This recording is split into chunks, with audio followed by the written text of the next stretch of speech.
Matamgi Manipuri Wari channel asibu tabiriba khwai pumnamakpo taram nokjari.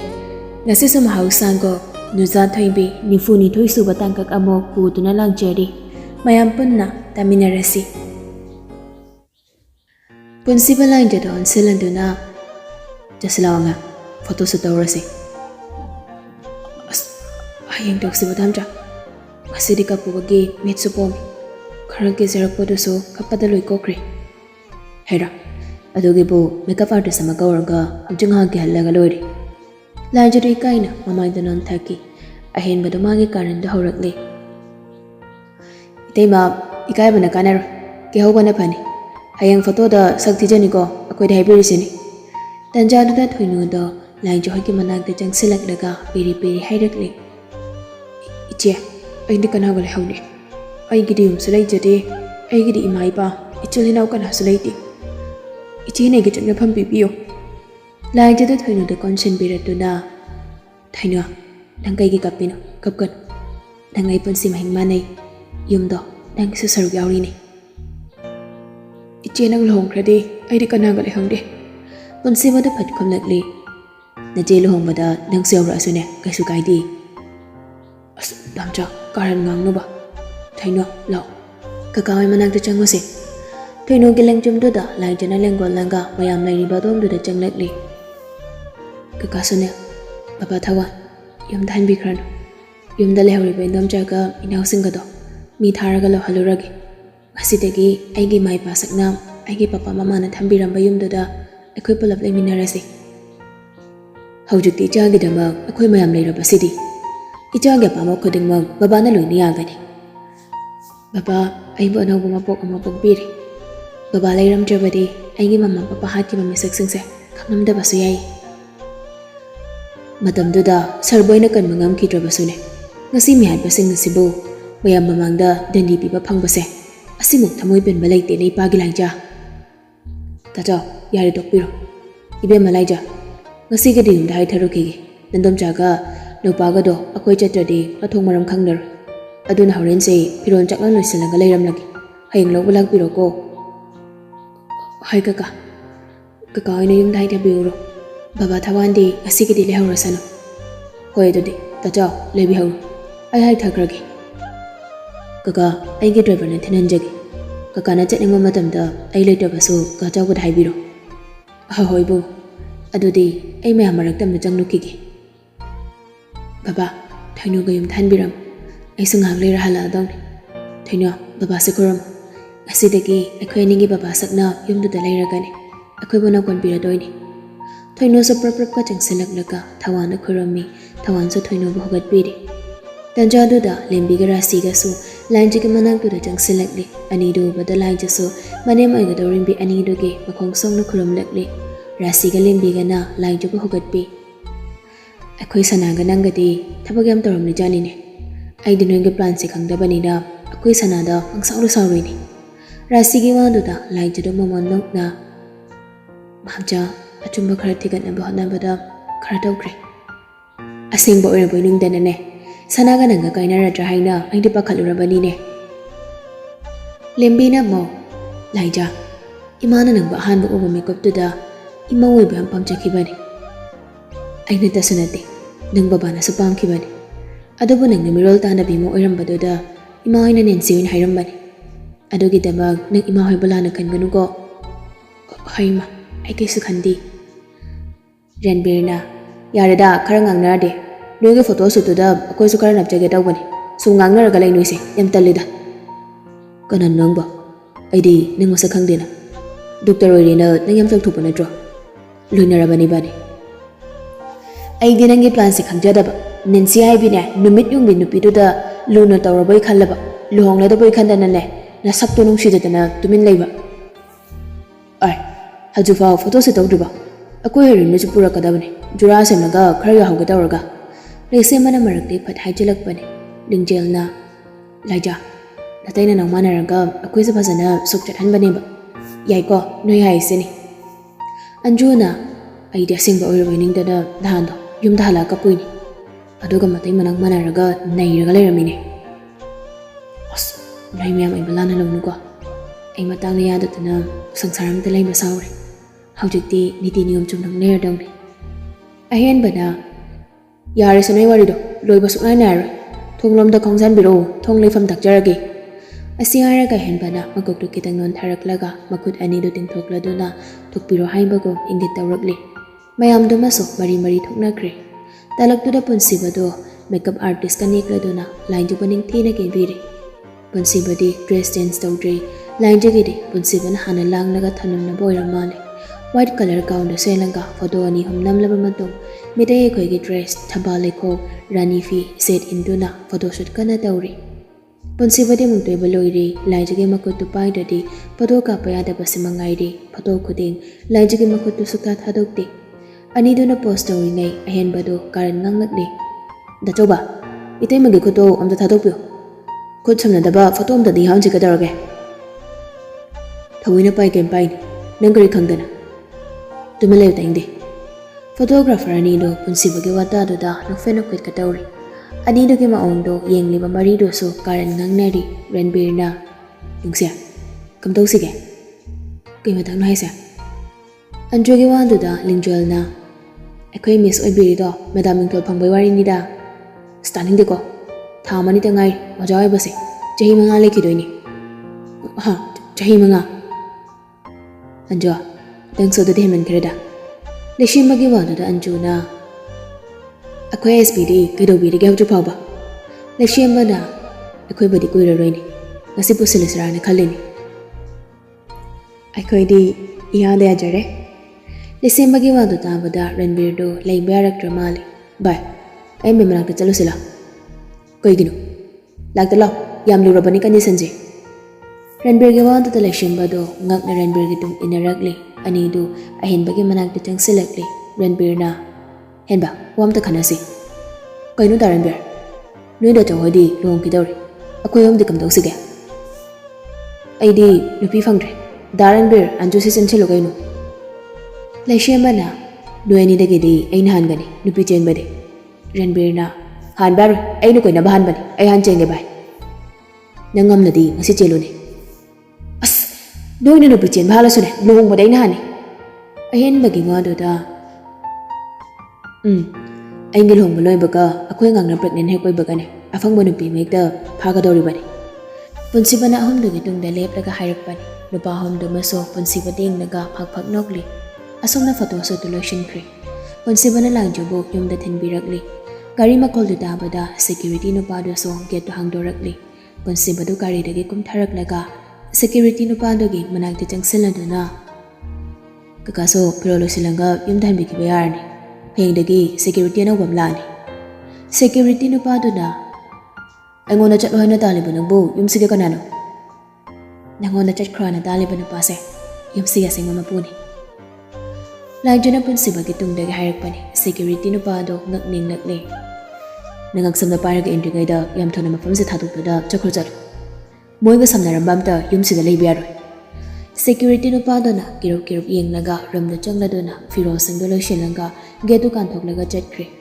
ꯄꯨꯟꯁꯤꯕ ꯂꯥꯏꯟꯗꯨꯒꯤ ꯃꯈꯨꯠꯇꯨ ꯇꯞꯅ ꯄꯥꯏꯔꯗꯨꯅ ꯑꯉꯥꯡ ꯁꯤꯗꯒꯤꯗꯤ ꯕꯕꯥꯅ ꯊꯝꯕꯤꯔꯝꯕ ꯗꯨꯀꯥꯟ ꯍꯣꯇꯦꯜ ꯐ꯭ꯔꯦꯝ ꯋꯥꯇꯔ ꯐꯦꯛꯇꯔꯤ ꯃꯌꯥꯝꯁꯦ ꯅꯪꯉꯩ ꯆꯪꯗꯅ ꯑꯝꯇ ꯀꯥꯏꯗꯅꯕ ꯐꯖꯅ ꯁꯦꯟꯅꯔꯗꯧꯅꯤ ꯍꯩꯅꯥꯝꯆꯥ ꯑꯩꯈꯣꯏꯅꯤ ꯆꯪꯂꯒ ꯍꯦꯟꯅ ꯆꯥꯎꯈꯠꯅꯕ ꯍꯣꯠꯅꯃꯤꯟꯅꯁꯤꯀꯣ ꯍꯣꯠꯅꯗꯗꯤ ꯀꯩꯅꯣ ꯏꯇꯨꯒꯤꯕꯣ ꯂꯥꯏꯟꯗ ꯄꯨꯟꯁꯤꯕꯗ ꯌꯦꯡꯂꯛꯂꯒ ꯈꯣꯟꯖꯦꯜ ꯈꯤꯇꯪ ꯇꯞꯂꯞꯅ ꯍꯥꯏꯔꯛꯂꯤ ꯗꯥꯝꯆꯥ ꯅꯪꯕꯨ ꯑꯍꯤꯡ ꯀꯨꯏꯅ ꯐꯪꯖꯕꯁꯦ ꯑꯩꯒꯤ ꯂꯥꯏꯕꯛ ꯌꯥꯝ ꯐꯩꯀꯣ ꯑꯩꯕꯨ ꯄꯨꯟꯁꯤꯒꯤ ꯊꯥꯗꯣꯛꯄꯤꯒꯅꯨꯀꯣ ꯗꯥꯝꯆꯥ ꯏꯀꯨꯕꯣꯛ ꯏꯅꯨꯡꯕꯣꯛꯅ ꯇꯥꯏꯕꯪꯁꯤꯗ ꯅꯪꯕꯨ ꯑꯩꯒꯤꯗꯃꯛ ꯄꯣꯛꯄꯤꯔꯝꯕꯒꯤ ꯑꯩꯅ ꯏꯀꯨꯕꯣꯛ ꯏꯅꯨꯡꯕꯣꯛꯄꯨ ꯊꯦꯡꯀ꯭ꯌꯨ ꯍꯥꯏꯖꯔꯤꯕꯅꯤ ꯊꯥꯗꯣꯛꯂꯣꯏ ꯁꯤꯗꯩꯗꯤ 24 hour ꯀꯣꯟꯁꯤꯜꯂꯒ ꯑꯗꯨꯝ ꯊꯝꯃꯗꯣꯏꯅꯤ ꯁꯨꯡꯊꯥ ꯍꯦꯛ ꯊꯥꯗꯣꯛꯑꯣꯏ ꯃꯥꯅ ꯁꯨꯝ ꯍꯦꯟꯖꯤꯜꯂꯛꯑꯗꯧꯅꯤ ꯃꯇꯝꯁꯤ ꯊꯦꯡꯉꯤ ꯗꯥꯝꯆꯥꯁꯨ ꯌꯨꯝꯗ ꯍꯜꯂꯨ ꯑꯩꯁꯨ ꯆꯪꯈ꯭ꯔꯒꯦ ꯍꯣꯏ ꯑꯗꯣ ꯂꯨꯍꯣꯡꯕꯒꯤ ꯃꯇꯝ ꯂꯦꯞꯅꯅꯕ ꯕꯕꯥ ꯊꯥꯔꯗꯧꯅꯤꯀꯣ ꯀꯨꯏꯅꯒ ꯂꯩꯊꯔꯔꯣꯏ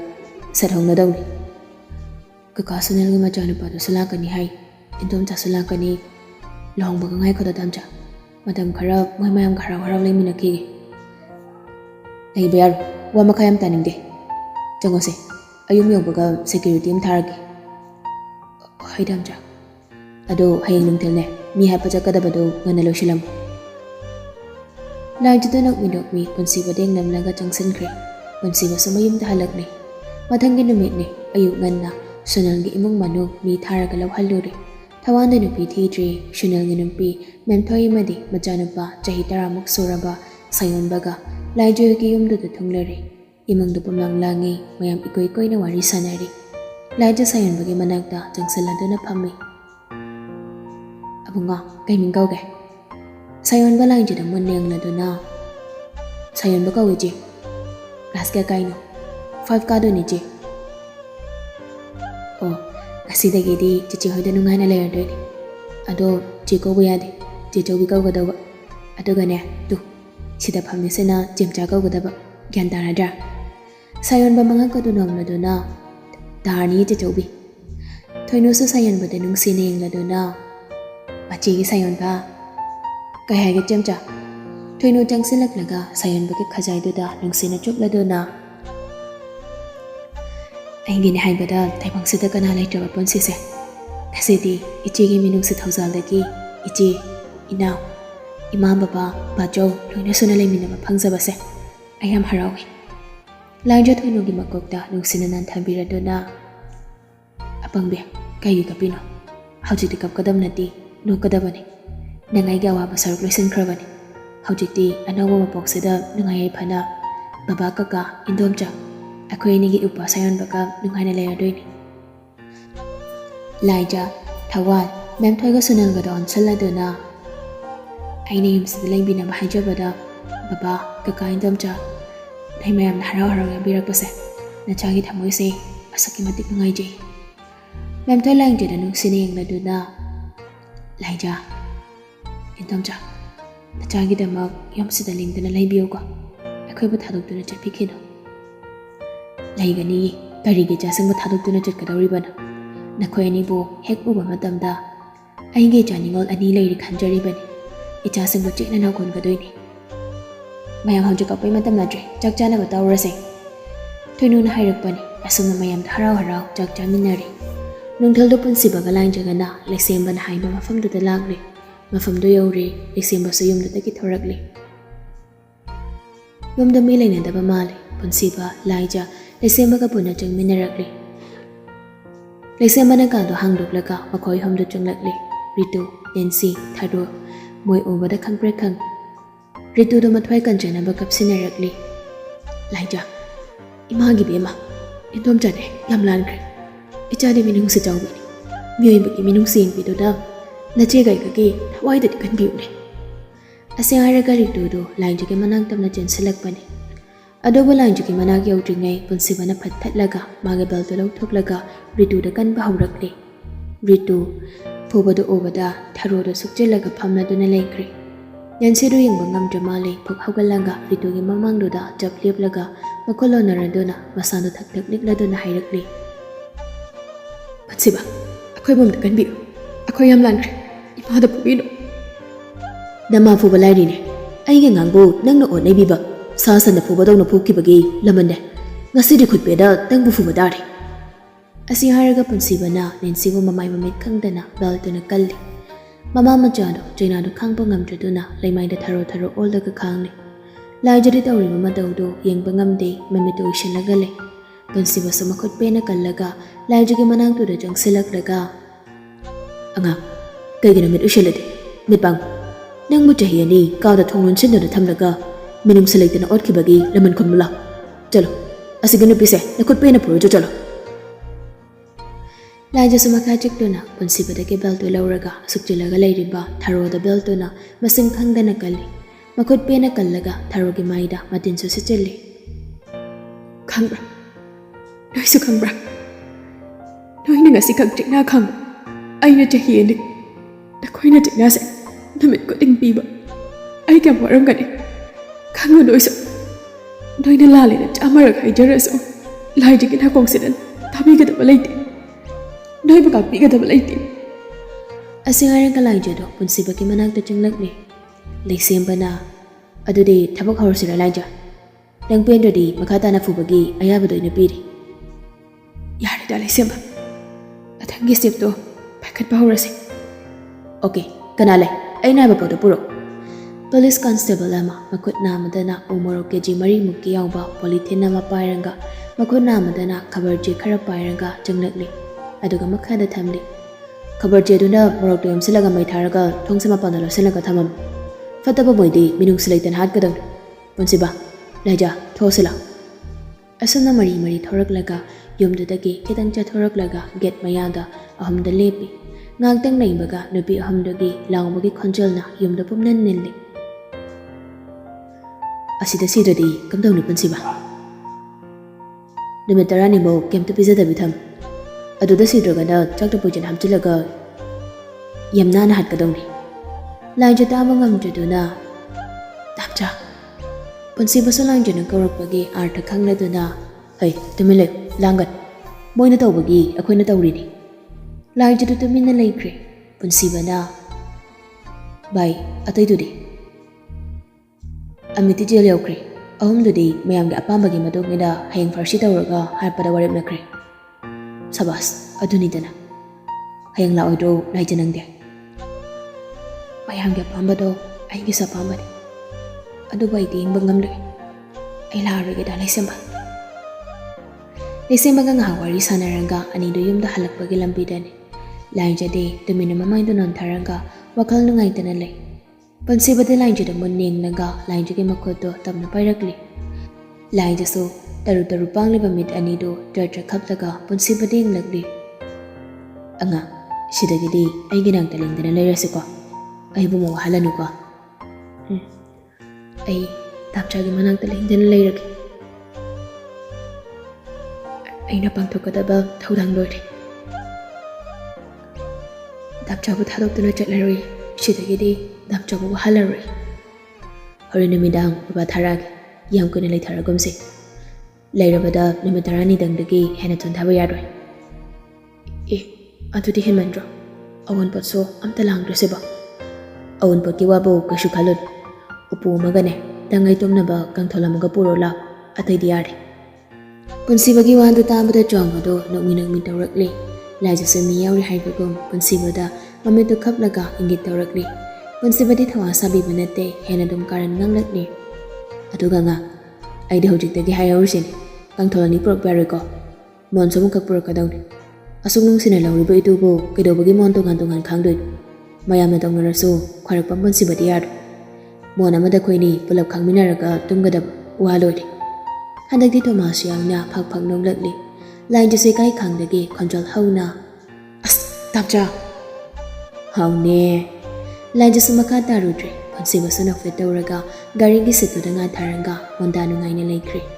Numituga numindangdo Ponsiba na haiman badagi machagi apambagi matung inna nando lain johita lakli. Sunil, Thawan, Kumar, Tanaraga numit 10 muk lairanga luhongbagi matam lipnari. Asumna matam khara haukre.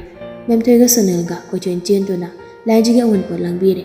Ponsiba na yadadana kang tholi amakakta hapatari. Haijungpot pukre sayonba na borbaton lagli. Jalamdaido sayonbado thoinuna insilakpa wado kangin ningsanglakpadagi Ponsibagi manangtuda changsilanga nakong mayanda lona churol tawrami. Ibai akhoi che chawbina koi khaklaga lohong balang tudi bor jai janin hayawi. Asi hayam naga sayon badu tafing chenthokraga arang phamna pandoga chatminakre. Ponsiba su sayon badeng laduna nukmi lehaude. Lohong ba hayeng ni ngasi kumbagi namidangdo Ponsiba ka hen bagado phamong mayayda phamlaga wari sane. Dacho ichilinaw ngasi na tumina baloyane. Hayeng dagedi itay maga tuminakrani ko. Ayan badi yam nungaitana hairakli adugo Ponsibadi yam thawasadana phatkumlakli. Aduragada akoyam tuminarsi kain. Aha. Nanga noina tay maga thengnabadi yar ay may thangi. Thawinki ka haini da chokse. Hagi dawanida ay sunangaidon henba. Yari khangi. Nang hayeng wai nupi ga tuminarani heraurido. Hochong hono urabado. Obirida yam pharamani. Aduda jo ay wahum thangeni. Hangawro hayeng dagedi nangi tay mangi khubak mayayda laikhadoin. Masina lori inawga pama hangawro. Akoi tay masay kyamu nungse. As adubu wahangni hangdana. Nungsibay changdi lori. Noi maya mamangda pungpong pujaw harasane adong ngamni. Phare ne dudi hayeng mantok mayayda da chawmana itay mabo kyamu nungsigedo. mayam mamangda utpa ngamgadra hera thilai ka chani kainu ngamnina khwarakpam punsibada tawrakpado namito pening kauna dabi hadoki ba wangang taba khwarakpam punsibana teko okay Roger ani do ngangna ahing do mahawkre